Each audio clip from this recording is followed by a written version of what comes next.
কাছে বসে বসে ঈমান তাজা করবে, কিয়ামত পর্যন্ত আল্লাহর কিতাবও থাকবে, রিজালুল্লাহ থাকবে, আলেমের কাফেলাও থাকবে। হ্যাঁ, এই জমিনে হক্কানি উলামায়ে কেরাম জাতির কাছে সোহবতের মাধ্যমে দ্বীন প্রচার করেই যাবে। তুমি আলেমকে বেয়াদবি করতে পারো তো তোমার তাকদীর নষ্ট হবে, আর যদি ইজ্জত করতে পারো, সোহবত উঠাইতে পারো, তো বিনয় তোমার ভেতরে প্রবেশ করবে।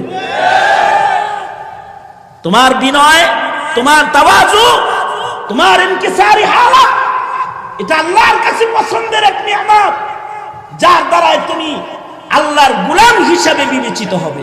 সঙ্গত কারণে আমার আলোচনার খুলাসা আজকে এই যে ধারাবাহিকতা, মৌলবী আসলেই যে যান একটু দেখেন, দুইটা কথা শোনেন, উপকার আছে না নাই?